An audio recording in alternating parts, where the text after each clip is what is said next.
Yes, we are back for the summer of 2021. Welcome to the Lincoln Live Lounge. My name is Tim. I work at the university and I'm debuting a new shirt. I'm also extremely excited about this new series of the Live Lounge, and so should you be. We've got some amazing guests coming up in the summer, not least Dame Caroline Duffy. In a couple of weeks' time, our very own Chris Packham, visiting professor Chris Packham, and back by popular demand, Dr. Alice George, also including our wonderful, amazing academics and support staff.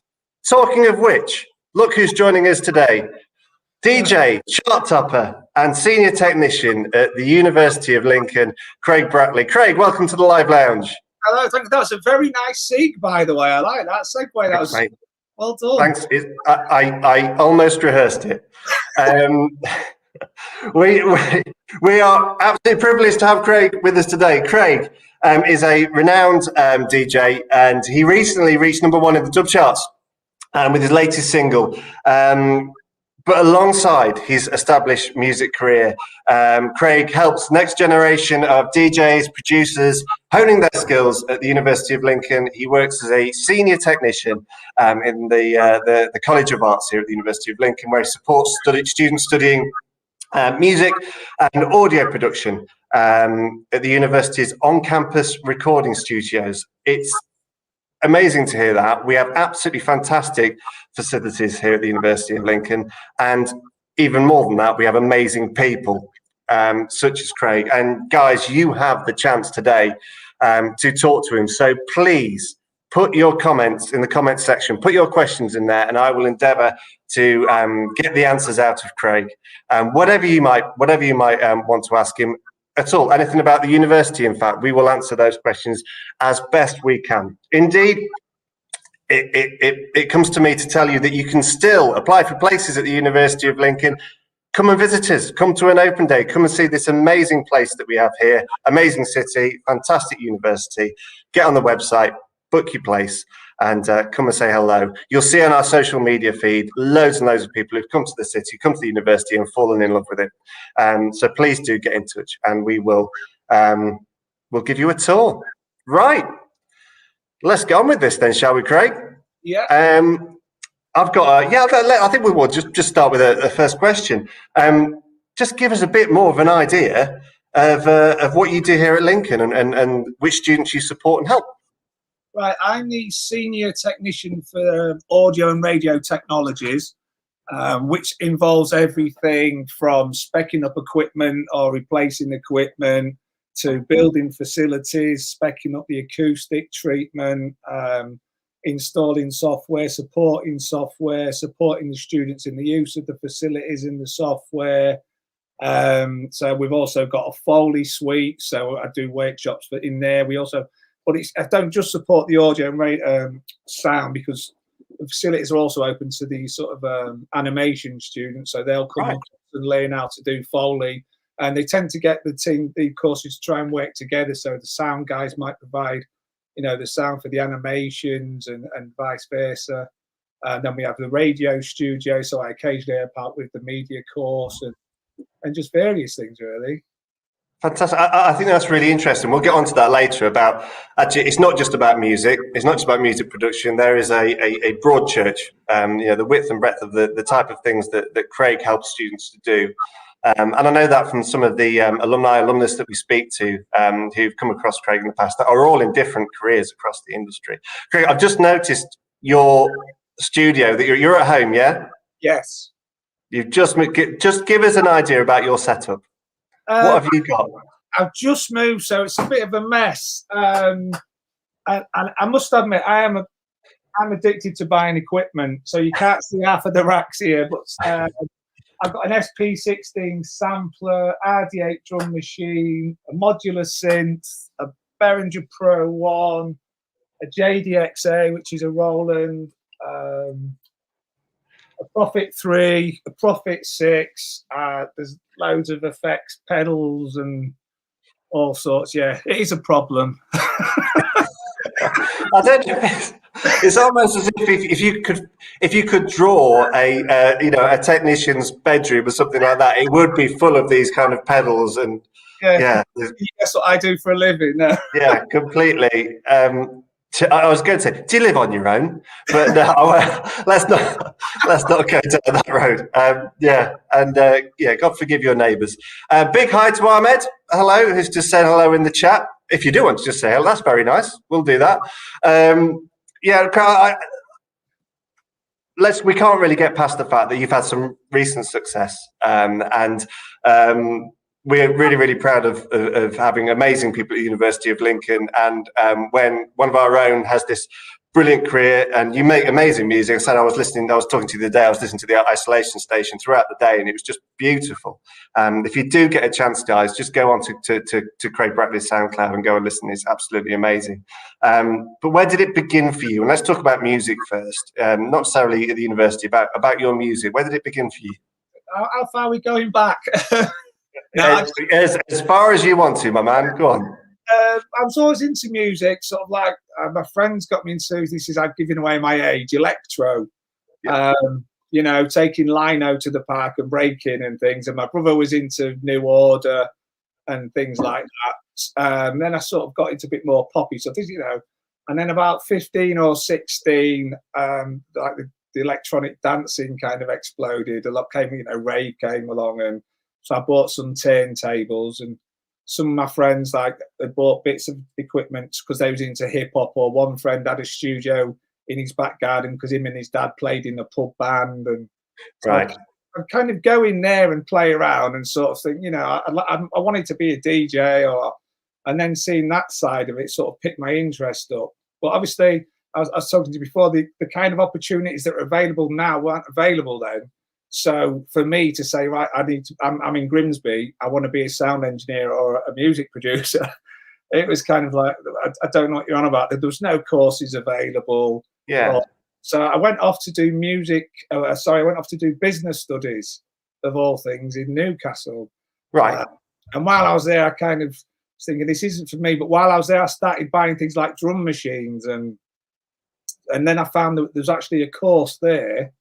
So what I did was I finished the business studies degree, came home, got some jobs, bought myself enough kit to sort of get onto an HND, and went back to Newcastle to do music production. And what happened then? So how did you then gravitate to Lincoln and start working at the university? Well, I finished my HND, and I started actually just as I finished, I started having records out, which was brilliant. And then I'd moved to Cleethorpes because it's like, right, I'm going to sort of start concentrating on music for a bit, and I'll move back to my mum so I'd have to pay rent. Yeah. And then the job came up at the university, but it was when it was learning resources. So I was working supporting audio for the right. Sort of whole university, for every course on the university, like PR, journalism, and things like that. And then we sort of moved over to media loans, which I was, you know, looking after the equipment in the stores and issuing that. And then while I was doing that, I did a BSc in music technology at Lincoln right. University. I just did a top up. So I did, you know, I did get a face, I'm just saying. And then well done you. And then a job came up as a technician.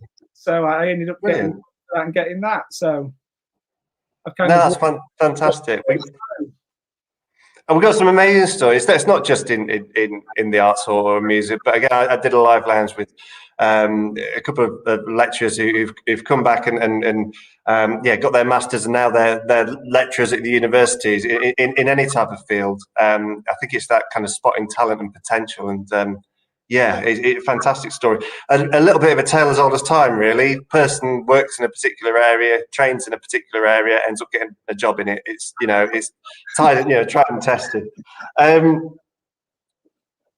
We've got, again, guys, please do put your comments in and do get your questions in. We've had a few already. We've got Chris from Brighton, who's asked, you've basically, he's asking about your single, your recent success. He says you've got to kind of make it happen. So contacting people and working collaboratively has never been easier.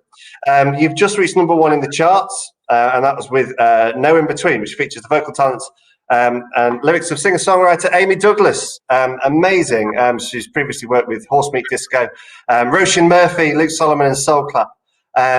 He wants to know how that came about, basically. Right. So I sent Amy a message on Facebook, and she very surprisingly agreed to do it.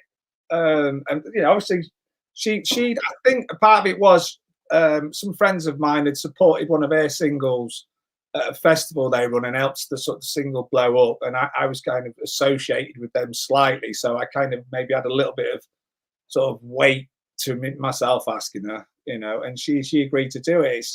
She's a very busy person. I think she said, just give me time, without pestering her. And then 2 months later, she sent it back, and it's like, wow, do you know what I mean? Yeah. It's very obvious that she's going to be huge in that she kind of is already in many respects. She's working with lots of different people, but she's going to be really, really successful. I think she's only gonna, get bigger and bigger. If you've heard the stuff she's done, there's Hard Feelings. Yeah. And it's amazing. Obviously, I must be off the back of working with me. I don't know. I thought so. Absolutely. Yeah. Did you say when Amy? I think that one of the touching on that question is that working collaboratively and remotely, I guess, is that you had a backing track which you sent to her saying, what did you say? Put lyrics to this, put something over it, and what did you get back? Yeah, basically, I sent her the backing track and said, would you be interested in working in this? She said, yeah, that's brilliant. So I sent her it over, and then she basically did her own sort of vocals and melodies and harmonies, laid it all, and sent me it back. Going, what do you think? And it's like, yeah, okay. And then she sent me all the separate stems over. So then I had to just sort of process the vocals and do that. So, but yeah, it's so much easier now. I've got friends that are collaborating all the time. It's kind of, you don't have to be in the same room as people anymore. I've got friends that will play bass for me if I ask them, or guitars, and as long as you can hum it to them, they'll. But I know full well. Turn this speaker off. No problems. Again, technical problems in probably the most techie environment I've ever seen on screen. I know full well that you said to me that even in this modern age, you don't like, and it's pretty obvious that you don't just like working off your laptop. So do you still like going into the studio and working with? And actually, I guess you must do, because it's your job to be in the studio and helping people. Yeah, I was saying I've got a lot of friends that work on laptops, and a lot of the top mix engineers now are selling the studios and going in the box, which is great for mixing and things. But I don't think you get the same. For me, it's not as enjoyable, sitting on a computer on a screen doing things with a mouse. I've just bought a control surface here with faders on and things, so I don't have to do everything with the mouse. It just makes it more enjoyable for me. Although 9 times out of 10, I'll end up using a plugin. Yeah. Well, such is the modern world, Craig. We've had another question from Rodcliffe Accounting. I don't believe that's your real name. But it talks about their daughter was looking to make it in music, and I guess any suggestions, turn down the X Factor and the Voice, crikey. But looking to make it in the industry, I think that kind of touches on that. The fact of the matter is, you have supported so many students who have come through the University of Lincoln and who've gone into work in many different aspects of the industry. I wonder whether you could give us an example of the width and breadth of the opportunities out there to people. And we can always give a few examples really of the alumni and alumnus who. Yeah. Well, the thing is, it's surprising sometimes, because a lot of people come on with the sort of focus of going, right, I want to make music, or it's sound engineer for music, and then they'll maybe do a module in the Foley studio where they have to replace all the sound effects and dialogue and music for a scene out of a film. And then they'll suddenly realise that, they're far more passionate about that than they ever knew, because you get the opportunity to try out things that you probably never would, before. Yeah. But as I did a bit, we've got guys like Luke, a guy called Luke Pickering. He now works as an assistant engineer at Church Studios. He's worked with like Jungle, Coldplay and Madonna. The Barney Army now. A lot of it, he went off to work. He's back. Doing. Sorry, Craig, you froze there for a moment. Do you mind just going back, because you were talking about Luke, and I think the screen froze. All right, He's working at Church Studios. Yeah, he works at Church Studios as an assistant engineer, and I think he's done like the strings for Jungle. He's worked with Madonna and Coldplay and Mumford and Sons. This guy called Barney went to work at Sweet Justice in Brighton. I don't know if you know them. Doing games design. Rory, he does sort of dialogue editing and Foley, and then unbeknownst to me, there's a girl called Hannah Fletcher now works at BBC Radio at Lincolnshire Radio, so she played a single for me. So, well, Hannah's a great success story in that she's basically responsible for BBC introducing in the region, and is a she's alumni, but she's a massive supporter of anybody making music in the city and in the region. So Craig including who helped her out. So yeah, no, you've got loads of examples. It's great, actually. It's really heartening to see, and you must feel an immense amount of pride when you hear about these people doing amazing things. Yeah. Well, the funny thing is, I was thinking about it earlier, and you can kind of see, because it's like, even when I was working in media loans or when I'm supporting, you kind of get to know the students, and you see the same students. You know, they're the ones that are constant. It's not constantly doing things and trying things, and there is that, definitely, like you said before, trains in it, gets a job in it.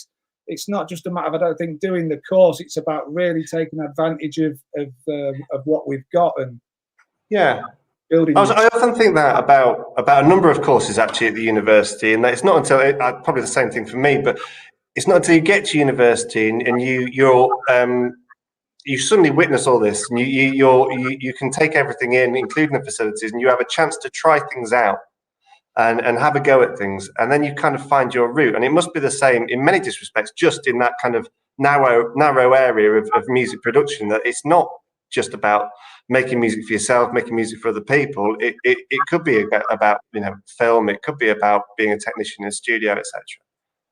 Yeah, the games is one of the growing areas now. It's huge, and things like sound design. There's so many areas, and technicians, like you mentioned. I've got friends that work just as remixers or as producers, or have small studios. There's so many things out there. Well, this is a fantastic question, and it's about Andrew Weatherall. A hero to all of us. And how did Craig get involved working with Andrew Weatherall, and what was it like? And Andrew, I was so lucky to sort of know Andrew, because he gave me a massive leg up. Did he?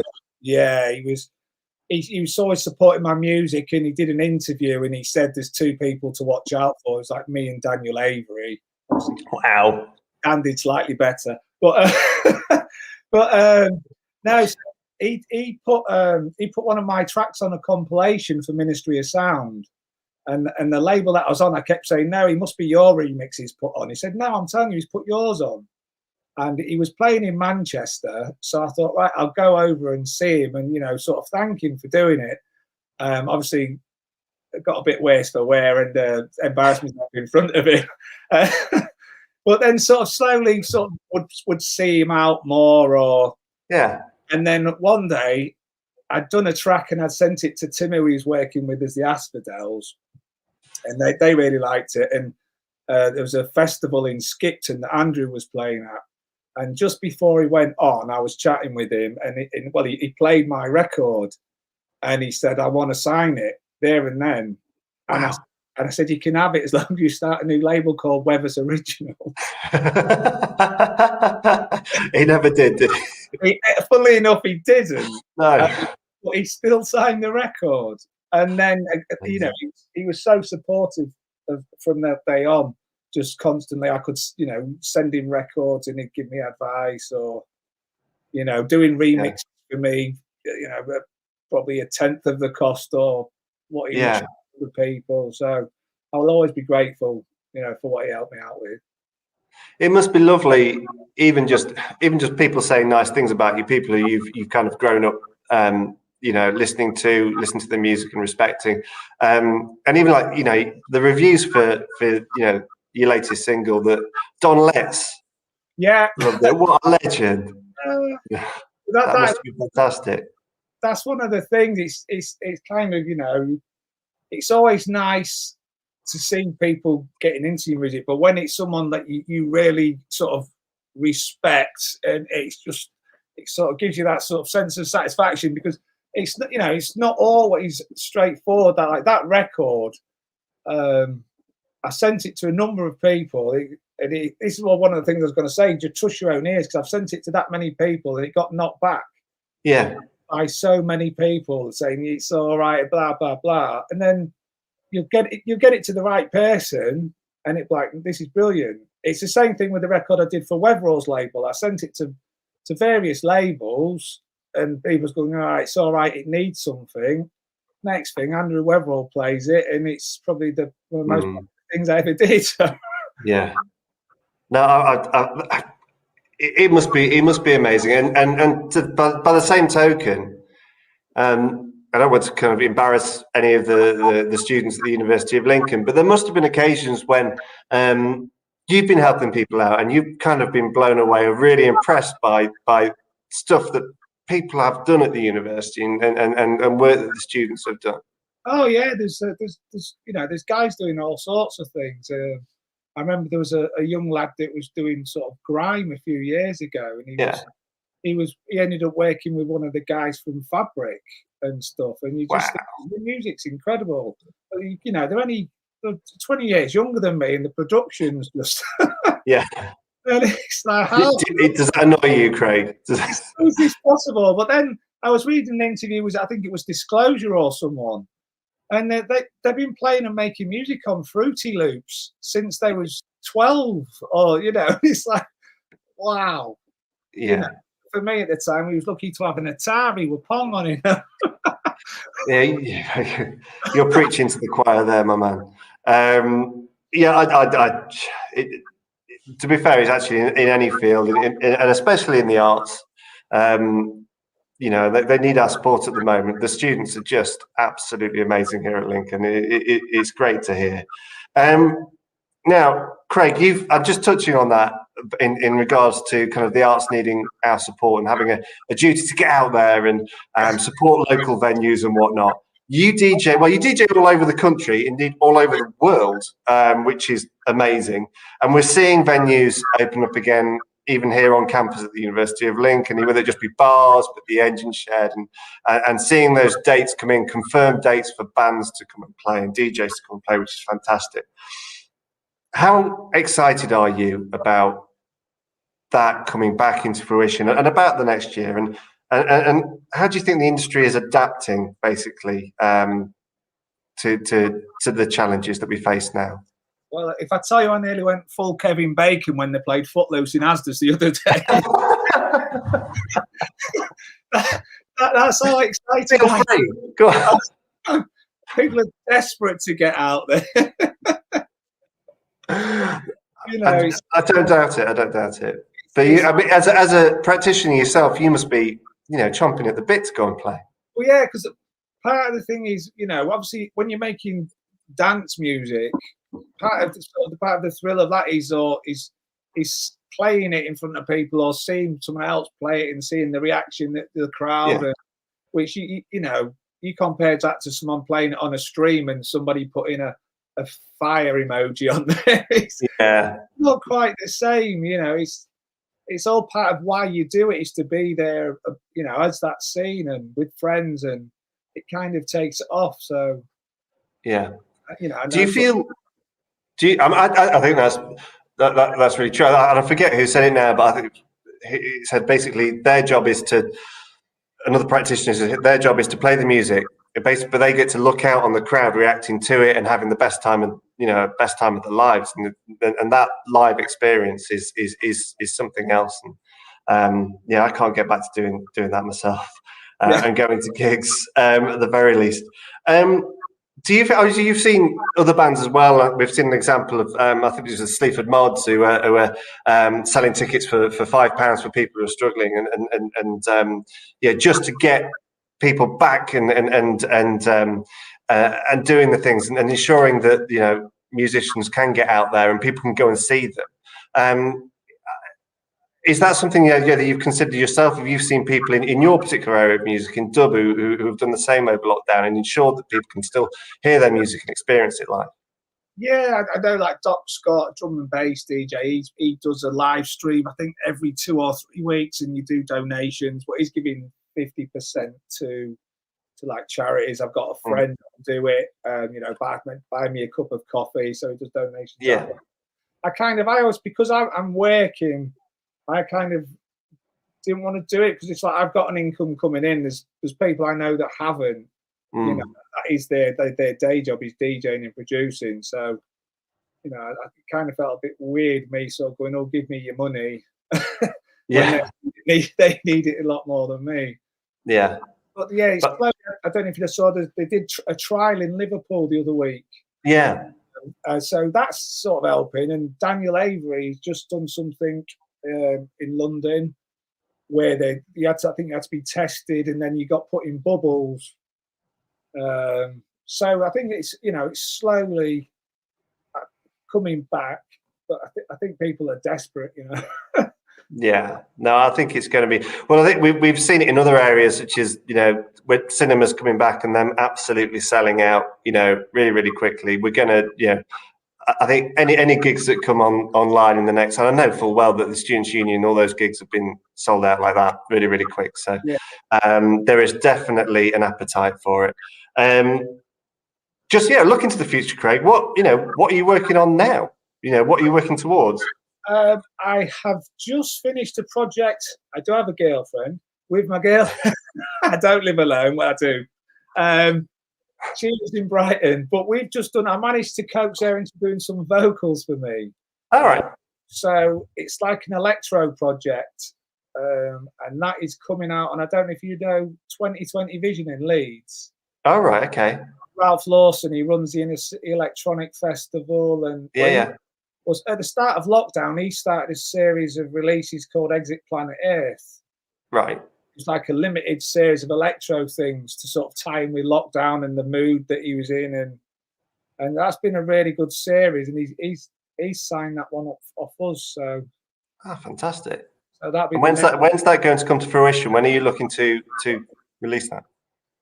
Well, the thing is, there's quite a backlog at the pressing plants at the minute. So anyone giving any dates is an absolute nightmare.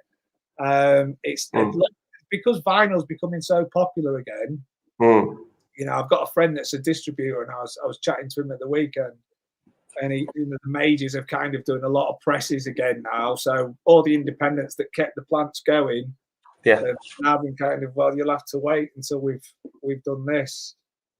Yeah, and it has become popular, and I'm a victim to it myself. And I think we were just speaking before. I've got a couple of friends who, work at a record shop in Brighton. I will name check them. Resident in Brighton. If you do live there, go and support them. In lockdown, their trade went through the roof because they used it as a Deliveroo and they delivered vinyls, and ultimately it kept artists like Craig, still making a living and whatnot. So people are finding a way in these times. Rockcliffe Accounting are back, our biggest fans from the accounting world. What keeps you motivated and enjoying music? Buying things. You must get a thrill out of music still, though, just to make it there. This is the genuine question here. Because you are a practitioner, when you're listening to music, can you listen to it as a fan without thinking, I would have done something else? If it's done well, that's how you know something's good. Because if it's done really well, you don't notice. But if it's not very well, you will pick things will just poke out. Go on, name and shame. I can't, but there's so much stuff you might like and go, oh, hang on.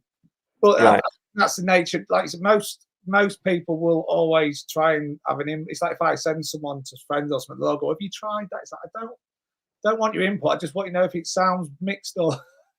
Right. Okay.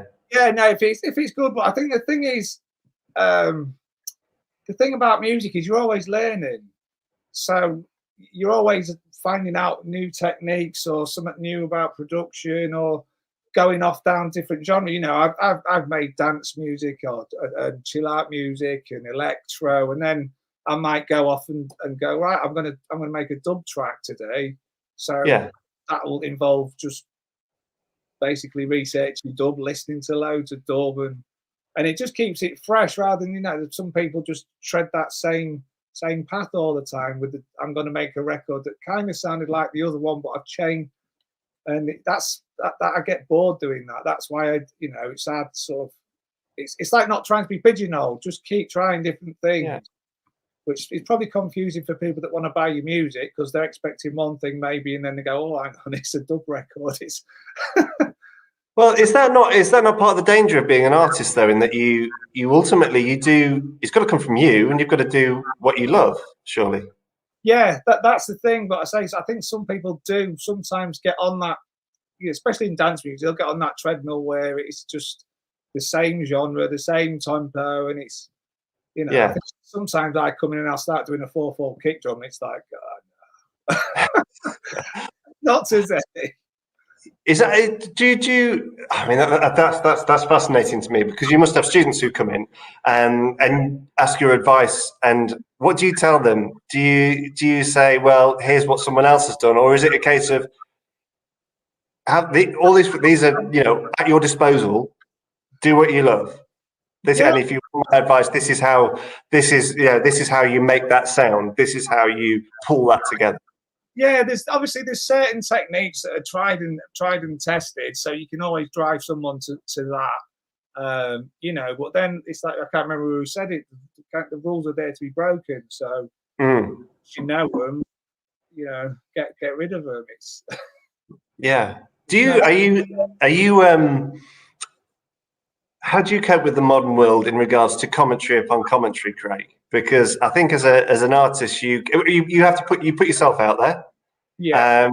And I'm Kevin Bacon. Angel Blue said Kevin Bacon said that.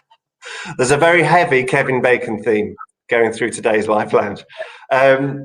Yeah. So you've done my flow. I forgot where I was. Rules are made to be broken. From Kevin Bacon. Thank you, Angel. Thank you for your input. No, completely. I've lost it completely as to where we were. But that was it. Commentary. So all I say is, you put yourself out there as an artist in whatever you do. You could be a writer. You know, you could publish a book. You put yourself out there, and with Twitter, with the modern world, you have people who will tell you that they like them. And it happened kind of last night. Actually, I'm a fan of big fan of the band Public Service Broadcasting, and their new single was played on Six Music last night, and I loved it. I thought it was fantastic. But they put something out on Twitter saying, "Absolutely amazing that some people have got in touch just to tell us that they didn't like it." How do you cope with that? Because I think students coming to the university will, you know, inevitably make music and make art and put themselves out there and open themselves up to criticism. What would your advice be? Well, one thing, I'm really bad for social media. I'm terrible. I'm always getting told that I need to use Twitter and Instagram more. So, but I did it. That record that I've just done out, the dub record, it got sent to someone, and their feedback was, you know, there was too much delay on it, and it was too minimal, and it's like, that is what a dub record is. Yeah, that's it. So it's kind of like, you know, I get sent promos. If you don't like it, you just either put it's not for me or say nothing. Yeah. I don't know why, like you say, people have to go, oh well. It's like, yeah, but I think you do have to kind of be thick-skinned, because you do get knockbacks. It's like, I know I sent Amy an email about working with her. I've been lucky. Most people I've asked have said yes, but there's been one singer that, you know, quite well known, and I thought, oh, I'll approach it. And she just said, look, it doesn't matter if you was Brian Eno, I just haven't got the time. Yeah.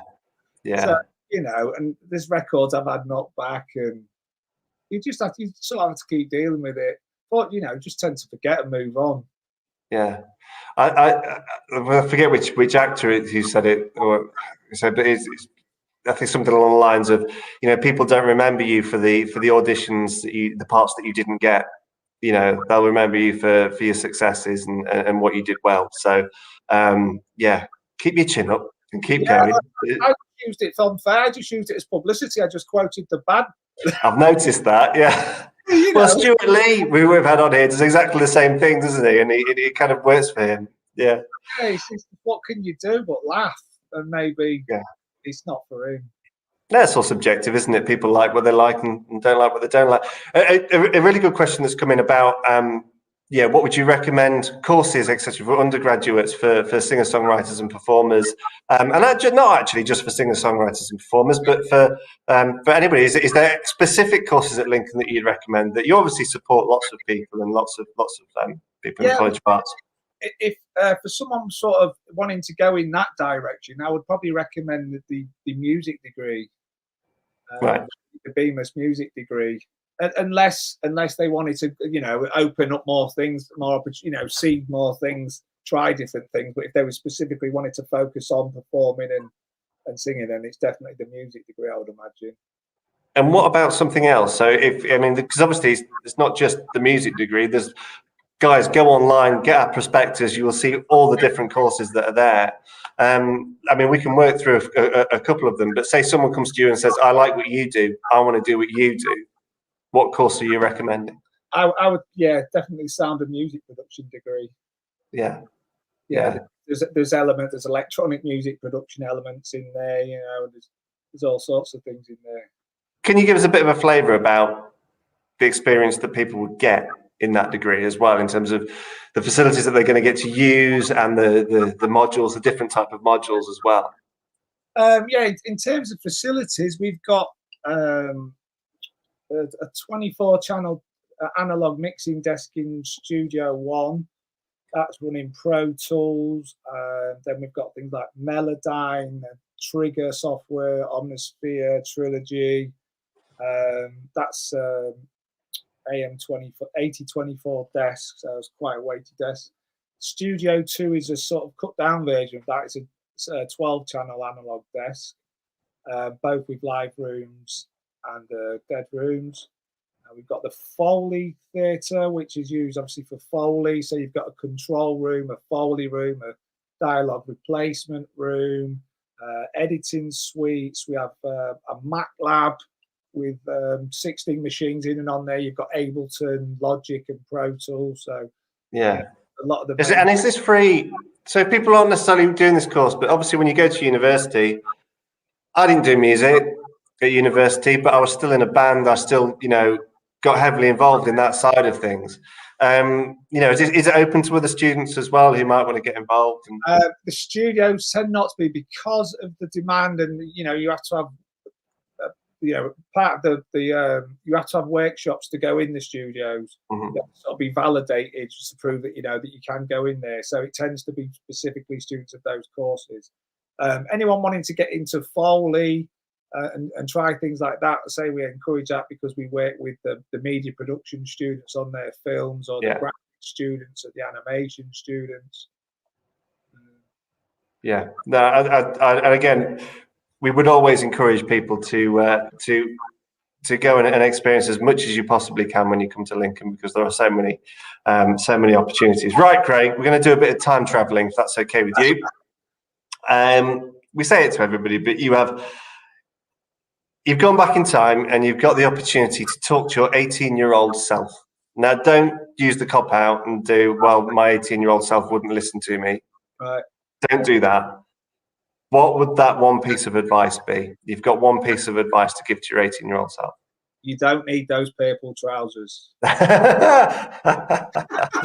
I'm sure they served you well at some point. We've all had fashion disasters. At point in your life, you will not need them. Well, if you've taken anything out of today, do you want to give any other advice other than not needing Burberry trousers? Yeah, but basically, trust your ears, but kind of believe in what you want to do. Believe in yourself. It can be quite a rocky road. You will get knocked back a lot of times, but if you do, you do the hard work and do the study, you will get there. Yeah, a genuine kind of rule of life, really. Yeah, stick at it if you can. Sorry, I was even going to say, going back to Andrew again. I went to they did a sort of talk when he died. They got Justin Robertson and Sean that DJ'd with him, and one thing Sean said was even that right up to his death, he would still work 6-7 days a week. He was constantly working and constantly looking for music and making music, and he never stopped. And that kind of work ethic, I think, is quite impressive. Yeah, there is that, isn't there? And there isn't a substitute for it. No. But even the most talented people, like Andrew Weatherall, they really do work hard in any form. I don't know whether you'd agree with this. Actually, that they often say it about actors and singers that they that they're good at it because they make it look easy. Yeah, that's the thing, isn't it? Yeah, but really, they're working really hard. Yeah. So yeah, I guess it again, tried and tested. It tells as old as time. Work as hard as you can, guys, and you'll get there. We've got a few minutes left, so if anybody does want any more any more questions, please do put them in, and I'd happily put them to Craig. Craig, I'm going to go back again. There's a kind of two sides to this question. Please give us a couple of your inspirations, kind of growing up. People who you'd say, go and discover this from back in the day. And that is what made me do what I'm doing now. And also, what inspires you now? Who are you listening to now? Well, that's quite a tough one. Always one name, music of my teenage rebellion. Well, yes. What really inspired me was, his electronic music was really breaking through. So it's like early sort of electro. Yeah. From America, and then obviously sort of the acid house scene came through, and then it kind of moved on to DJs as opposed to music. So I was going to raves, and that was the music of my teenage rebellion. It was early rave music, and then sort of drum and bass and jungle and things like that, and techno. Yeah, but now I'm just into so much music. I might buy some ambient stuff, some down tempo stuff, or some dub or some breakbeat, or I'll probably, if I can, I'm trying to think of some names. I've got that much. I can see you looking at your screens. Yeah, I was going to bring up my shopping history on the record shop. Yeah. Well, if anything comes to mind, please do put it out there, because I think, and what I will do again is I can just highly recommend Craig's SoundCloud, guys, because there's different remixes on there and different recommendations and whatnot that actually you can spend far too much time on and not do any work. But please do it concurrently. Is what I'm saying. When you say your music of your teenage rebellion, do you still kind of harbour those wishes to go out and just, it's a case of you make dub music, which again is heavy on the delay and minimalistic to a degree, but if your inspirations were dance and jungle and whatnot, sort of growing up, do you still and acid house, etc., do you still go out and want to go and dance? Well, that's what I play when I DJ. Yeah, I tend to play more sort of tempo stuff, and and I make the sort of faster stuff as well. I just like trying to do different things, but I think it's, again, if I did have a time machine, if I could go back and be a DJ in sort of 1992, then that would be for me. Yeah. When you're a DJ, so I mean, do you do any live instrumentation yourself, or obviously you say you've got friends who help you out in that regard? Is it something that you're interested in regards to kind of, again, that holistic sort of idea of making music, that you make it yourself, or is it ways around it? Yeah, no, I tend to play everything myself. I always have done. Sort of, again, I've taught myself a bit of music theory, and then, funnily enough, a few years ago, I started having piano lessons. Right. Is that you on Isolation Station at the start? No. I was gonna, because That is some serious piano playing. No, that is not me. I'm not quite down. I was working towards grade 4 before lockdown. Right, okay. And then I kind of, but it'd be quite funny because I would go for my exams and there'd be all these little kids sat outside with the parents. And I think they thought I was there to pick up my kids. And then this big tattoo covered lump would come in and sit down and do the grade 2. And but isn't that wonderful? You must have like, because we have mature students and people who, we had Emmy who's come in and now is a published poet and works at the university who came in and did a creative writing degree at the age of 35 or something like that. This idea that you have to do it at 18 years old. You don't. You can do it whenever you want. You can. Sorry, I said I didn't do my. I think I finished my degree when I was 30. Wow. So I was a mature student when I finished my degree. Yeah. Well, yeah, but again, like before, that's the thing about music. You're constantly learning. If you think you can go learn an instrument or learn some techniques or study a genre you've never studied before, or And just before we go, is there, again, if you say you never stop learning, is there a genre you want to study? Is there something else you want to do that you think you wouldn't forgive yourself unless you had a go at it? I would love to make a really good drum and bass track. Right. And how far away are you from making that really good drum and bass track? A very long way. Because it's one of those things. Those guys, their production is ridiculous. Yeah. If you listen to the top guys, it's like, how are they getting stuff to sound like that? But they're again, like I said before, they focus on a genre and that's all they do. That's all they constantly do. And and you can watch tutorials and have a go. And it's like, I'm not getting, my drums are just not hitting that hard, or the bass doesn't roll like yours, or so. One day. Yeah, never stop trying, Craig. No. Yeah, I've got faith in you. Okay, guys. Well, I think that again, we've had 50 minutes, which is more than we would usually do anyway. Just because I've really enjoyed having a natter, if I'm honest, with Craig, and it's just such a privilege, not actually just to talk to you, Craig, but to have you at the university. And congratulations. I remember you told me when we spoke a month or so ago that actually you kept your DJing and your music private. Yes. And you were too shy of it. And I'm so glad that you actually kind of told people about it, because we should be shouting about these things at the university, these amazing people. And you must be kind of really proud about where you are right now. Yeah, I am. Where you're going to. Thank you. Yeah. Fantastic. Guys, thanks so much for your questions. I'll just pick up on a couple of things. Again, do come and see us. Book a tour on the website. Give us a call. Come and see all the amazing facilities that we've got here in our beautiful city, in our beautiful campus. I'm looking upon it now at the castle and the cathedral, basking in the wonderful Lincoln sun. Not fantastic weather for us gingers, but fantastic weather for the rest of you. Come and see us and get stuck into the Live Lounge series. We can't wait to have all these amazing people who are associated with the University of Lincoln. They're not just at the Live Lounge, they come and talk to us, they do lectures here, they talk to our students, and we're very, very lucky to have these fantastic people. Guys, I'm going to say goodbye and thank Craig Bratley once again for an amazing Live Lounge. Thank you, Craig. All right, thank you. Okay, goodbye everyone. Take care. Go well. Cheers. Bye.